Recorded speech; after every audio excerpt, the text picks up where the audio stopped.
மக்கள் பிரதிநிதி என்ற வகையிலே எங்களுக்கு பல ஆசிரியர்கள் பல முறைப்பாடுகளை செய்திருக்கின்றார்கள். அதிலே இந்த இடமாற்றங்கள் சம்பந்தமாக சேவையின் தேவகருதி இடமாற்றம் என்பது பலரையும் மன உளைச்சலுக்கு உட்படுத்துகின்ற ஒரு விடயமாக காணப்படுகின்றது. இந்த நான் ஆரம்பத்தில் முதலாவது கூட்டத்தை சொன்ன நான் இந்த இடமாற்றங்களை சரியான முறையிலே ஒரு ஒழுங்குபடுத்துவதற்கு கொன்ற வேண்டும். அதனால் ஆசிரியர்கள் பலர் மன உளைச்சலுக்கு உட்படுகின்றார்கள். அதில் குறிப்பாக அந்த இடமாற்ற வயசிலேயே நாங்கள் உண்மையிலே கருத்தில் கொள்ள வேண்டும் என்று சொன்னால் கொஞ்சம் 50 வயதுக்கு மேற்பட்டவர்கள் இடமாற்றங்களுக்கு கொண்டு வருகிறதுக்கு அவர்கள் வேறு வேறு மாவட்டங்களில் செல்கின்ற பொழுது அவர்கள் பெரிய அசௌகரியங்களை எதிர்நோக்குகின்றார்கள். அதே போன்று கடந்த காலங்களில் வெளி மாகாணங்களில் பணியாற்றிய ஆசிரியர்களுக்கு தொடர்ச்சியாக வெளி மாவட்டங்களிலே அந்த இடமாற்றம் வழங்கப்பட்டு வருகின்றன. குறிப்பாக கிழக்கு மாகாணத்தில் 8-9 வருடங்களுக்கு மேலாக பணியாற்றியவர்களையும் மீண்டும் மடு, துணுக்காய், வவுனியா போன்ற பிரதேசங்களுக்கு நியமிக்கின்ற நிலைமையும் காணப்படுகின்றது. அதேபோன்று இந்த இடமாற்றம் சம்பந்தமாக சரியான பாலிசி ஒன்றை தேசிய கல்வி திட்டத்தோடு சேர்த்து உருவாக்க வேண்டும். அதேபோன்று இந்த குழந்தைகளை பெறுகின்ற அந்த ஆசிரியர்களுக்கும் சரியான முறையிலே பல பிரச்சனைகள் காணப்படுவதாகவும், மற்றது சில வலயங்களில் மேன்முறையீடுகள் அக்செப்ட் பண்ணப்படவில்லை. அண்மையில் வழங்கப்பட்ட மேன்முறைகளுக்கு ஒரு ஒரு ஆசிரியரோ இல்லை ஒரு ஊழியரோ தனக்கு ஏதாவது பிரச்சனைன்னு சொன்னால் அந்த அவர்கள் மேன்முறை கொடுக்கல அதை கட்டாயம் ஏற்றுக்கொண்டு உரிய அதிகாரிக்கு அனுப்ப வேண்டும். ஆனால் அன்றைக்கு சாவச்சேரி தென்மாட்சி வலயத்திலே வழங்கப்பட்ட அந்த முறையீடுகள் நாங்கள் மேல் அனுப்ப மாட்டோம் என்று கூட சொல்லியிருக்கின்றார்கள். எனவே மேன்முறைகள் வருகின்ற பொழுது உடனடியாகவே சம்பந்தம் யாருக்கு அனுப்புகிறோமோ அந்த விடயங்கள் அவர்களுக்கு செல்ல வேண்டும். இந்த இடமாற்றம் சம்பந்தமாக உரிய கரிசனையை கொள்ள வேண்டும். பாதிக்கப்பட்ட ஆட்களுக்கு சரியான முறையிலே கூப்பிட்டு கதைத்து அவர்களுக்கு தீர்வு வழங்க வேண்டும். இந்த இடத்திலே நான் கேட்டுக்கொள்கின்றேன். இந்த இடமாற்றங்கள் தொடர்பில் இது ஒரு ஆசிரியர்களுக்கான வருடாந்த இடமாற்றமாகத்தான் இந்த இடமாற்றங்கள் செய்யப்பட்டிருக்கின்றது. எங்களுக்கு கடந்த வருடத்துக்குரியதாக 1003 விண்ணப்பங்கள் ஆசிரியர்களுடைய இடமாற்றங்கள் தொடர்பாக கிடைக்கப்பெற்றிருக்கு. இப்போ இது கொஞ்சம் நான் தெளிவாக சொன்னால் தான் அந்த பொறிமுறை உங்களுக்கு வழங்கக்கூடிய இருக்கும். இப்போ 1003 விண்ணப்பங்களையும் பரிசீலனை செய்கிறதுக்கு எங்களுக்கு தேசிய இடமாற்ற கொள்கைக்கு அமைவாக இடமாற்ற சபை உருவாக்கப்பட்டு அந்த இடமாற்ற சபையில் இந்த 1003 விண்ணப்பங்களையும் பரிசீலிப்பதற்கான ஏற்பாடு செய்யப்பட்டது. இருந்தாலும் அந்த வடக்கு மாகாணத்தை பொறுத்தவரையில் ஏனைய மாகாணங்களைப் போல அல்லாது இங்கே யாழ்ப்பாணத்தில் பாப்புலேஷன் கூட, ஆசிரியர்களும் கூட, கூடுதலாக இங்கே இருந்தால் ஆசிரியர்கள் ஏனைய 4 மாவட்டங்களுக்கும் சென்று கற்பித்தல் பணியில் ஈடுபடுகின்றார்கள். அப்போ அந்த அடிப்படையில் இங்கே இடமாற்றங்கள் தேசிய இடமாற்ற கொள்கையை விட கொஞ்சம் எங்களோட மாகாணத்துக்கு பொருத்தமான முறையில் அதை செய்ய வேண்டி இருக்கின்றது. அப்போ அந்த வகையில் தொழிற்சங்கங்களும் கதைச்சு இது தொடர்பாக கல்வி அமைச்சருடைய செயலாளருடைய ஆலோசனைகளையும் பெற்றுக்கொள்ள வேண்டும் என்று சொல்லி செயலாளரோடும் தொழிற்சங்கங்களும் சேர்ந்து கலந்துரையாடல் நடத்தி இந்த இடமாற்றத்தை எப்படி செய்யலாம் என்று சொல்லி அந்த தேசிய இடமாற்ற கொள்கைக்கு மேலதிகமாக சில கிரைட்டீரியாஸை இங்கே உருவாக்கி கொண்டோம். அப்போ அந்த அடிப்படையில் எங்களுக்கு பெரும்பாலும் கிளிநொச்சி, முல்லைத்தீவு, வவுனியா, மன்னார் போன்ற இடங்களில் பணியாற்றுகின்ற யாழ்ப்பாணத்தை சேர்ந்த ஆசிரியர்கள் 8 வருட சேவை காலத்தை முடித்து அவர்கள் மீண்டும் யாழ்ப்பாணத்துக்குள்ள விண்ணப்பம் கோரி இருக்கிறது தான் கூடுதலாக இருக்கின்றது. இதில் 848 பேருக்கு இந்த இடமாற்றங்களை வழங்கும் பொழுது அந்த பாடசாலைகளில் ஏற்படக்கூடிய வெற்றிடங்கள் தொடர்பில் கருத்தில் கொண்டு ஒரு கொள்கை ஒன்று வகுக்கப்பட்டது. 31/3/2017 முதல் அங்க நியமனம் பெற்றிருக்கிறார்களுக்கு முதற்கட்டமாக இந்த இடமாற்றங்களை செயற்படுத்துவதன் மூலம் இந்த எண்ணிக்கையை கொஞ்சம் கட்டுப்படுத்தக்கூடியதாக இருக்கும். அப்போ அந்த வகையில் 380 ஆசிரியர்களை ஏனைய இந்த 4 மாவட்டங்களிலும் இருந்து யாழ்ப்பாணத்துக்கு விடுவிக்க வேண்டியதாக இருக்கின்றது. அப்போ அந்த ஆசிரியர்களை விடுவிக்கும் பொழுது அவர்களுக்கான பதிலீடுகளை வழங்க வேண்டிய தேவை இருக்குது. இங்கே யாழ்ப்பாணத்தில் ஆசிரியர்கள எண்ணிக்கை சில பாடங்களை பொறுத்தவரையில் மேலதிகமாக இருக்கின்றது. அதே போல் முல்லைத்தீவில் பிரைமரி மேலதிகமாக காணப்படுகின்றது. அப்போ இந்த மேலதிக ஆசிரியர்களையும் சமப்படுத்த வேண்டும் என்றதும் எங்களுக்கு ஒடிட் பக்கத்தாலையும் குவேரிஸ் இருக்குது. இது தவிர வவுனியா, மன்னர் போன்ற டிசிசி வழியையும் கதைக்கப்பட்டிருக்கின்றது. அங்கே இருக்கிற ஆசிரியர் ஷோர்ட்டேஜ் இருக்கத்தக்கதாக சில பாடங்களுக்கு யாழ்ப்பாணத்தில் ஆசிரியர்கள் எக்ஸஸாக இருக்கிறோம். அப்போ இதை பரவலாக்கம் செய்ய வேணும் என்று சொல்லி இப்போ முல்லைத்தீவில் 18 பிரைமரி ஆசிரியர்கள், மேக்ஸில் 49 ஆசிரியர்கள் யாழ் மாவட்டத்தில், மேக்ஸ் இங்கிலீஷ் மீடியம் 7 பேர், Carnatic music 63, dance Bharatam 20, art 7, drama and theatre 5, மொத்தமாக 169 ஆசிரியர்கள். அதாவது மொத்தம் 374 மேலதிகமாக இருக்கிற ஆசிரியர்களில் ஒரு 50% கிட்ட இவர்களை பரவலாக்கம் செய்து அங்கே தேவை உள்ள இடங்களுக்கு மாற்ற வேண்டியதையும் இந்த இடமாற்றத்தோடு கூட சேர்த்து செய்தால் அங்கே இருந்து வருகின்ற ஆசிரியர்களுக்கு அது பிரதியீடாகவும் இருக்கும், மற்றது அங்கே இருக்கிற வெற்றிடங்களை நிரப்பக்கூடியதாகவும் இருக்கும் என்ற வகையில் இந்த ஆசிரியர்களுடைய இடமாற்றமும் இதோடு சேர்த்து கருத்தில் எடுக்கப்பட்டது. அப்போ அங்கே இருந்து வருகின்ற 380 ஆசிரியர்களுக்குமான பதிலீடுகளை வழங்கும் பொழுது பாடம் ரீதியாக ஒரு பாட ரீதியாக எங்களுக்கு 110 பாடங்கள் இருக்கின்றது. ஒவ்வொரு பாட ரீதியாகத்தான் இந்த ஆசிரியர்களுடைய இடமாற்றங்களை நாங்கள் செய்ய வேண்டியிருக்கு. இப்போ சில பாடங்களை பொறுத்தவரையில் எண்ணிக்கை குறைவாக இருக்கும். இப்போ கெமிஸ்ட்ரி என்று எடுத்தோம்னு சொல்லி சொன்னால் மொத்தமாக 80 ஆசிரியர்களுக்குள்ள அந்த ரொட்டேஷன் செய்ய வேண்டியிருக்கும். இப்போ பிரைமரி என்று சொல்லி சொன்னால் மொத்தமாக ஒரு 512 ஆசிரியர்கள் இருப்பார்கள், அதுக்குள்ள ரொட்டேஷனை செய்யலாம். அப்போ இந்த பாட ரீதியாக ஆசிரியர்களுடைய இடமாற்றங்களை செய்யும் பொழுது அந்தந்த பாடங்களுக்குள்ளுக்க ஏற்கனவே இங்கே வெளி மாவட்டங்களை செய்திராத ஆசிரியர்களை தேட வேண்டி இருக்கிறது. இப்போ கெமிஸ்ட்ரிக்கு அங்கே இருந்து இப்போ ஒரு 10 பேர் வரையினம்னு சொல்லிச்சுன்னா இங்கேருந்து ஒரு 10 பேரை அனுப்ப வேண்டி இருக்கும். அப்போ வெளி மாவட்டங்களை செய்யாதாக்கள்னு சொல்லிக்குள்ள ஒரு 2 பேர் இருப்பினும் இன்னும் 8 பேரை தேட வேணும். அப்போ அதுக்கு பிறகு நாங்கள் பார்க்குறோம் ஆக குறைஞ்ச காலம் செய்தாக்கள் 2 வருஷம் செய்தாக்கள், 3 வருஷம் செய்தாக்கள் அல்லது 4 வருஷம் செய்தாக்கள் என்று சொல்லி பார்க்குறோம். அப்போ அந்த வகையில் அங்கே இருந்து வருகின்றவர்களுக்கான பிரதியீடுகளை அந்த பாடத்துக்குள்ளுக்க கண்டுபிடிக்க வேண்டி இருக்கிறது. அப்படி இல்லைன்னு சொல்லி சொன்னால் அங்கே இருந்து 8 வருடங்களை முடித்து யாழ்ப்பாணத்துக்கு வருகின்ற ஆசிரியர்களுக்கான இடமாற்றங்களை கொடுக்க முடியாமல் இருக்கும். அல்ல கொடுத்தோம் என்று சொல்லி சொன்னால் அங்கே பாடசாலைகளில் ஆசிரியர்கள் இல்லாத நிலைமை ஒன்று உருவாகும். அப்போ ஆகவே அதுக்கேற்ற மாதிரி பார்க்குறோம். இப்போ இயன்ற அளவு வயது வேறென்றால் இந்த ஆசிரியர் இடமாற்ற கொள்கை தொடர்பாக எல்லா இடங்களையும் கதைக்கிறோம். விருப்பமாக இருந்தால் இதை முழுமையாக ஸ்டடி பண்ண வேணும். ஸ்டடி பண்ணாமல் ஒரு வசனத்தில் சொல்லிட்டு போயில. இப்போ பயாலஜி என்றா என்னன்னு கேட்டால் ஒரு வசனத்தில் சொல்லிட்டு போயிடாது. அது மாதிரி இந்த இடமாற்ற கொள்கையை முழுமையாக ஸ்டடி பண்ணினா தான் பேர்ந்து அது தொடர்பாக அதுக்குள்ள இருக்கிற பிரச்சனைகளை நாங்கள் ஆராயக்கூடிய இருக்கும். என்னண்டா இப்படிதான் கோரிக்கைகளை நீங்கள் பரிசீலிக்க வேணும். என்னண்டா இப்போ ஒரு ஆளுக்கு மாங்குளம் மத்திய கல்லூரியில் ஒரு 7-8 வருஷமாக கற்பித்த ஒரு ஆசிரியர் அங்கே ஒரு அதிபரும் போக மாட்டேன்னு சொல்லியிருந்த சூழலில் அந்த அதிபர் பதவியை பொறுப்படுத்த நடத்தி போட்டு அவர் பருத்திர இருக்கிறால் மாங்குளம் போயிட்டு திருப்பி அவர் தன்னை சொந்த ஊருக்கு வரைக்கும் அவரை கொண்டே தீவிரத்தில் கொண்டே போடுறது முறையில்லாத விஷயம். இப்போ அது சம்பந்தமாக அவர்களுடைய கோரிக்கைகள், நான் உதாரணத்துக்கு மத்திய கல்வி அமைச்சில் இருக்கிற தேசிய பாடசாலையில் இருக்கிற ஆசிரியர்கள் சில இடங்களில் மிகையாக இருக்கிறார்கள். அவர்களை மாகாண பாடசாலைக்கு விடுவிக்க கோருகின்ற பொழுது அவர் சொல்லுகின்ற விடயம் எங்களை மாகாண பாடசாலை விட வேண்டாம் சொல்லிட்டு.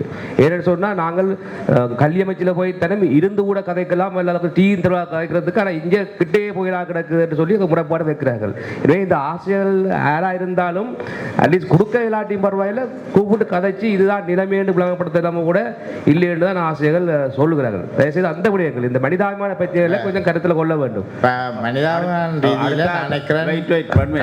நெடுந்தீவு கண்மையில் போயிருந்தாங்க ஒரு மீட்டிங், அங்கே கூட்டி சுட்டி காட்டப்பட்டது அங்கே ஆசிரியர் பற்றாக்குறை என்று. தமிழ், கணிதம், ஆங்கிலத்துக்கு ஆசிரியர்களே இல்லை என்று அவர்கள் சொல்லினோம். அதே ஒரு கவனத்தை எடுத்து என்னோட தமிழ் பாடம் இருந்த ஆசிரியர் இஞ்சால விடுமுறையில் வந்துட்டாங்க மருத்துவலிவில். இப்போ அதுக்கு பதிலீடாக ஒருத்தரையும் வழங்கப்பட இல்லை அந்த இடத்துக்கு. அதான் மெயின். இப்போ ஒரு ஆள் இப்போ தற்காலிக ரீதியான அந்த இடமாற்றங்கள் வலய கல்வி பணிப்பாளரால் மேற்கொள்ளப்படுது. இங்கே அந்த தீவா வலயத்துக்குரிய வலய கல்வி பணிப்பாளர் இல்லை படிப்பாள் சார். இந்த இப்போ என்னண்டா இப்போ இந்த ஆசிரியர் இடமாற்றம் சம்பந்தமாக நீங்கள் முகம் கொடுக்கின்ற சவால் என்னங்கிறது எங்களுக்கு தெரியும். அந்த துறையில் நான் கொஞ்சம் கடந்த காலத்தில் ஈடுபட்டனால நான் சொல்கிறேன். அதே நேரத்தில் ஆசிரியர்கள் முகம் கொடுக்கின்ற பிரச்சனையும் இருக்குங்கிறது யாரும் மறுதளிக்க இயலாது.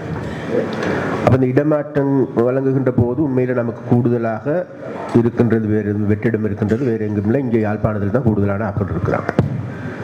அப்போ இவர்களை இடமாற்றம் செய்கின்ற பொழுது வருகின்ற சிக்கல் என்னங்கிறது தெரியும். ஆனால் இருக்கின்ற பிரச்சனை நான் கேட்டால் வேறு எதுவும் இல்லை. இப்போ இந்த ரஜீவன் சொன்னது போல் ஒரு சிலரை வந்து நீங்கள் இங்கேருந்து அங்கேருந்து முல்லைத்தீவில் வேலை செஞ்சு போட்டு வருகின்ற ஒருவரை நீங்கள் தீபக பகுதிக்கு போடுறீங்கன்னு சொல்கிறாங்க. அவங்க முன்வைக்கின்ற கோரிக்கை தான் என்னன்னு கேட்டால், நீங்கள் வந்து அவங்கள சரியான முறையில் ட்ரீட் பண்ணுறது இல்லைன்னு சொல்கிறாங்க. சரியான முறையில் ஆக்களோட பேசுறது இல்லை, கருத்துக்களை பரிமாறிக்கொள்றது இல்லை அப்படிங்கிற குற்றச்சாட்டு ஒன்று உங்கள் மீது இருக்குது. அதனால அதை கவனத்தில் எடுத்து பிரச்சனை இருக்குது. இந்த ஆசிரியர் இடமாற்றம் சம்பந்தமாக எங்களுக்கு தெரியும், நீங்கள் மாத்திரம் இல்லை, ஆசிரியர் இடமாற்ற சபை இருக்குது, சபையில் அதிகாரிகள் இருக்கிறீங்க, தொழிற்சங்கங்கள் இருக்கிறாங்க, எல்லா தொழிற்சங்கங்கள் இருக்கிறாங்க. அப்போ அவர்கள் எல்லோருமே சேர்ந்து வகுத்து கொண்ட ஒரு வேலை திட்டமும் இருக்கு. அப்போ அந்த திட்டத்தின் கீழே தான் ஓடணுமே தவிர அதற்கு அப்பால் போன பிறகு அதுக்கு பிறகு நீங்கள் வழக்குக்கு முகம் கொடுக்க வேண்டியும் வரும் அல்லது வேற பிரச்சனையும் வரும். தலைவர், ஒரு விஷயம் என்னென்றால், உண்மையிலே இந்த இடமாற்ற விஷயங்களை கையாளுறது ஒரு சவால் மிகுந்தது. சவால் அதே மாகாண கல்வி பணிப்பாளர் அல்லது செயலாளர் அவைகளுக்கு இது பிரச்சனை என்றதை நாங்கள் ஏற்றுக்கொள்கிறோம். ஆனால் இன்னொரு வகையில் டீச்சர்ஸின் பக்கத்தில் இருந்து வர்றதுக்கு இப்போ ஒரு குழந்தை பேரு பிரச்சனை, ஒரு தாய்மை இல்லாத 36-37 வயசில் எந்த இடமாற்றத்தை பரிசீலிங்கன்றக்க இது உண்மையார் புள்ள பிரச்சனை கேட்டு அதில் வச்சு அது எவ்வளவு வார்த்தையில் உள்ள அந்த கொலை எவ்வளவு இருக்கும். அது மாதிரி இப்போ ஒரு டீச்சர் ஒரு பெண் ஆசிரியர் போய் ஒரு இடமாற்றத்துக்காக நிற்க இவோக்கு ஏதோ வருத்தமாம் ரெண்டு அங்கே இருக்கிறவர் சொன்னால் இப்படி வார்த்தைகளை பற்றியா சொல்கிறார்கள் எங்கள்கிட்ட வந்து. இப்போ கௌரவ ரஜீவன் சொன்ன மாதிரி சில உறுப்பினர்கள் சில ஆசிரியர்கள் வந்து எங்கள்கிட்ட சொல்லி அழுகிறாங்க. உதாரணத்துக்கு நீங்கள் பருத்துறையில் இருக்கிற ஒரு ஆசிரியருக்கு நீங்கள் புங்குடுதீவுக்கு நியமனம் கொடுத்துருக்குறீங்க, 8 வருஷம் புங்குடுதியில் வேலை செய்துட்டேன். இப்போ நீங்கள் அவரை திருப்பி முல்லைத்தீவுக்கு மாற்றுறீங்க. அவள் பருத்துறையிலிருந்து அவர் ஒரு பஸ் எடுத்து வந்து யாழ்ப்பாணத்திலிருந்து புங்குடுதீவுக்கு போய் திரும்ப அவர் இப்படியே 8 வருஷம் போன பிறகு அவர் கேட்டிருக்கிறார், நான் முதலே போகட்டா முல்லைத்தீவுக்கு இல்லை வேறு இடத்துக்கு இல்லை அதுக்கும் ஒரு வெளி மாவட்டம் தான், நீங்கள் அங்கே போனால் உங்களுக்கு நாங்கள் டிரான்ஸ்ஃபர் தரமாட்டோம் என்று முதல் உத்தரவாதம் கொடுபட்டுருக்கு. ஆனால் இப்போ புதிய இடமாற்ற கொள்கை என்று சொல்லப்படுது. அப்போ திருப்பி அவரை முல்லைத்தீவுக்கு மாற்றேக்கல இல்லை அந்த பெண் ஆசிரியரை முல்லைத்தீவு மாற்றேக்க 8 வருஷம் காத்திருந்தவற்ற வாழ்க்கையை யோசிச்சு பாருங்க. வயசு இப்போ 47-50 வயசுல இருக்கிற ஒரு பெண் ஆசிரியர் என்றால் உங்களுக்கு தெரியும் ஒரு சென்டிமெண்ட் எங்கட குடும்பத்தில் இருக்குது. ஒவ்வொருத்தட்ட தமிழ் குடும்பத்திலையும் எங்கட பெண் பிள்ளைகள் இருக்கிற குடும்பம் அல்லது அந்த பிள்ளைகளோட பராமரிப்பு அம்மாவோட அப்பாவோட அம்மாட்ட அது கூட இருக்கு. இன்றைக்கு அந்த விடயங்களில் கூட கொஞ்சம் கவனம் நாங்களும் எங்கட மூலதனம் அதுதானே. அப்போ ஒரு பக்கத்தில் உத்தியோகம் உழைப்பு வருமானம்ன்றதை நாங்கள் பார்க்குறோம். ஆனால் குடும்பத்தில் இருக்கிற பிள்ளைகள் நாளைக்கு அந்த குடும்பம் தெருவில் நிற்குது. தயவு செய்து உங்களோட சவாலை ஏற்றுக்கொள்கிறோம். நான் உங்களுக்கு எதிரில்லை, உங்களுக்கு நாங்கள் என்ன வழியில் உதவலாம்ன்றதையும் சொல்லுங்க, நாங்கள் செய்கிறோம். ஆனால் இந்த விடயங்களில் கவனம் செலுத்தும். உதாரணத்துக்கு அதிபர் இல்லைன்னு சொல்கிறோம். இன்றைக்கு எத்தனையோ பாடசாலைகளில் அதிபர் இல்லை. இன்றைக்கு தீவகத்தில் பல 10 அதிபர்கள் இருக்கிறார்கள், அவர்களுக்கு நியமனமும் வராது, பெர்மனன்ட் அதிபர் போறார் இல்லை. ஆனால் இருக்கிற இந்த நிலைமைகளில் நாங்கள் ஒரு இடத்தை கொடுத்திருந்தால் தீவகத்தில் இருக்கிறவர் அவருக்கு சரி நீங்கள் ஒரு மாற்றீடு யோசிக்கணும். மற்ற இங்கே இருக்கிற கொஞ்சம் பிஹேவியரை கொஞ்சம் மாற்ற சொல்லுங்க. இப்போ அங்கே போகிற டீச்சர்ஸோட ஒரு ஆள் அதுக்கு ஒரு நல்ல 2 உத்தியோகத்தரை வச்சு ஆறுதல் படுத்தியாவது கதைச்சு அவன் கடிதத்தை வேண்டி அதுக்கு ஒரு பதில் அளிக்கக்கூடியவள் இல்லை கொள்ளியில் கொண்டு போகணும். அந்த நாயை விட கேவலமாக சில அலுவலகங்களில் நான் தனியவே சொல்ல இல்லை, கையாளப்படுறது எங்களுக்கு வந்து சொல்லும் பொழுது எங்களுக்கு ரத்தம் கொதிக்குது. இப்போ நாங்கள் நேராக போய் இறங்கி இதை கதைச்சா நாளைக்கு அரசியல்வாதி அடாவடி என்று சொல்லுவீங்க. ஆனால் இது உண்மை நடக்கிற சம்பவத்தை சொல்லணும். உதாரணத்துக்கு ஒரு ஆஸ்பத்திரியில் கண் சிகிச்சைக்கு போன இடத்துல நீ இன்னும் சின்னத்துக்கு தானே வீட்டு இதுக்கு போட்ட நீ புள்ளடி போட்ட நீ கேட்டு ஆப்ரேஷன் செய்த டாக்டரும் இருக்கிற. யோசிச்சு பாருங்க, இன்னைக்கு உன்னையார் இதுக்கு போட சொன்னது, நீ இதுக்கு போட்ட நீ இப்படி ஒரு வைத்தியரும் இருக்கிற. அப்ப எல்லா இடத்திலும் வந்து முறைப்பாட்டை சொல்றாங்க. சொல்ற பொழுது நாங்கள் இதெல்லாம் வெளிப்படுத்த இல்லை. நான் இந்த ஆசிரியர் விஷயங்கள்ல சொல்றேன், கொஞ்சம் இவர்கள பிஹேவியர் மனநிலைகளை மாற்ற வேணும், அது கொஞ்சம் மாற வேணும். கௌரவ சிதன் ஐயா சொன்ன போல பல பிரச்சனைகள் இருக்கிறது. அவரும் அதிபராக இருந்தவர், நானும் அதிபராக இருந்த நான். எங்களுக்கு தெரியும் ஆசிரியரை வைத்து வேலை செய்கின்ற பொழுது அவருடைய மன உளைச்சல் இல்லாமல் செய்ய வேண்டும். அதிலே நான் செயலாளரை நான் பாராட்டுவேன் என்று சொன்னால், உடத்தில் கடந்த அதிபர் நியமனங்களின் போது குறிப்பிட்ட 400 கிட்ட அதிபர்களை வடமாநிலத்தின் நாங்கள் 2016 அதிகாரத்துக்கு வந்த பொழுது எங்களுக்கு 9 லிஸ்ட் மாற்றப்பட்டது. மாறி மாறி காய்ச்சி 9-10 லிஸ்ட் மாற்றப்பட்டு எல்லாருமே சுற்றி யாழ்ப்பாணத்துக்கு தான் நின்றார்கள். வேறுடம் போயில்லை. ஆனால் அந்த வகையில் அவர் செய்தவர். ஆனால் இதில் குறிப்பாக ஆசிரியர்கள் வந்து மற்றாக்கள் மாதிரி இல்லை. அவர்கள் பிள்ளையோட வேலை செய்ய வேண்டும். வேலை செய்கின்ற பொழுது அவர்கள் உள திருப்தி அடைய வேண்டும். அதில் 50 வயசு பிறகு பலர் நோயாளிகளாக வருகின்றார்கள். இந்த ரான்ஸ் ஒரு பெரிய ஒரு பூதம். அது பூதம் இல்லை, வழியும் இல்லை. வேலையை விட்டுட்டு உதாரணத்துக்கு சொல்ல போனால் நாங்கள் பல பேருக்கு சொல்லணும் அதிகாரிகளாக அல்லது பாராளுமன்ற உறுப்பினர்களாக. ஆனால் ஒரு சாதாரண ஊழியர் வந்து ஒரு மண்பட்டியை தூக்கி எறிஞ்சு போட்டு எனக்கு ஒன்றும் தேவையில்லை, வேலை எந்த வேலை போகலாம் என்று அவனுக்கு டிக்னிட்டி இருக்குது. எங்களுக்கு டிக்னிட்டி இல்லை, சுயகௌரவம் இருக்குது. அப்போ அந்த சுயகௌரவத்தை நாங்கள் வேலையை இந்த முறை இந்த அனுவல் டிரான்ஸ்ஃபர் ஏற்கனவே நாங்கள் எங்களுக்கு இருக்கிற மிகப்பெரிய சவால் என்னென்னு சொன்னால் யாழ்ப்பாணத்து ஆசிரியர்கள்லாம் வெளி மாவட்டங்களில் பெருமளவான இடங்களை நிரப்பி கொண்டு இருக்கிறார்கள்.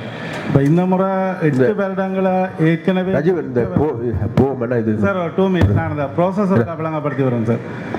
8 வருடங்களை முடித்தவர்கள் யாழ்ப்பாணத்தை நோக்கி நகரேக்கில் அந்த இடங்களை நாங்கள் ரீப்ளேஸ் பண்ண வேண்டிய கடப்பாடு எங்களுக்கு இருந்தது. அப்போ நான் இந்த முறை கௌரவ ஆளுநரோடையும் கலந்துரையாடி அதே போல் இந்த டிரான்ஸ்போர்ட் அப்பீல் போர்ட் 2லேயுமே இந்த முறை நாங்கள் ஒரு சின்ன மாற்றத்தை செய்திருந்தாங்க. அந்தந்த டிவிஷன் அந்தந்த ஜோனுகளுக்குரிய டிப்யூட்டி டைரக்டர் உங்களுக்கு தெரியும், டிரான்ஸ்போர்ட்லையும் அப்பீல் போர்ட்லையும் பிடி ஆஃபீஸரை சேர்ந்த 5 ஆஃபீஸர்ஸ் அப்பாயின்மெண்ட் பண்ணுற ஆஃபீஸர்ஸும் 4 ஜூனியர் ஆக்களும் இருப்பினோம். அதே மாதிரி அப்பீல் போர்ட்லையும் 4 ஜூனியரும் 5 ஆஃபீஸர்ஸும் இருப்பினோம்.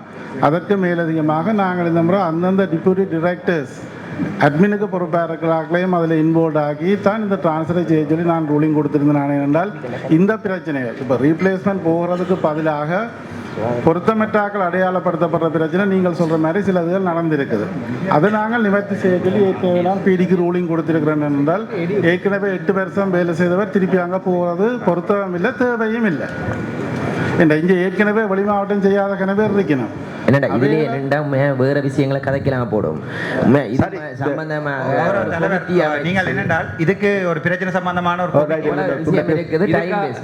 கமிட்டி உண்டு, ஆளுநருக்கு கீழே ஒரு கமிட்டி உண்டு, ஒரு ஆன்சர் ஒன்று இருக்கணும். இந்த பிரச்சனை மாறி மாறி சொல்லி பிரயோசனம் இல்லை. இப்போ நீங்க கொடுக்கின்ற பிரச்சனை தெரியும், வேற விஷயம் கதைக்கலாம் போடும். சார் இப்போ இந்த ஏற்கனவே சொல்லப்பட்ட பிரச்சனைகள் 8 வருஷம் செய்தாக்கள் அல்லது வயது கூடினாக்கள பிரச்சனை எல்லாத்தையும் அனலைஸ் பண்ண சொல்லி அவையின் டிரான்ஸ்ஃபர் நிப்பாட்டி வேறு யாரையும் வேற போக வேண்டிய தேவை உள்ளாக்களை அனுப்ப சொல்லி ஏற்கனவே நாங்கள் டிசிஷன் எடுத்து பிடிக்கும் இன்ஸ்ட்ரக்ஷன் கொடுத்துட்டோம். அந்த அடிப்படையில் அவர் அதுகளை செக் பண்றாரு. நான் இதில் கதைக்கப்பட்ட சில பிரச்சனைகளுக்குரியாக்களை நிப்பாட்டியாச்சு. ஏற்கனவே அவர் 11 பேர் டிரான்ஸ்ஃபர் கேன்சல் பண்ணிட்டார். இது வந்து ஒரு 3 மணித்தியால ப்ரோக்ராம் குமார். இதை வந்து பெரிய லெவலில் விவாதிக்கணும்னா வேற விஷயம் வராது. பிறகு அதுகள் கதைக்கிறதுக்கு டைம் இல்லாம பேசாம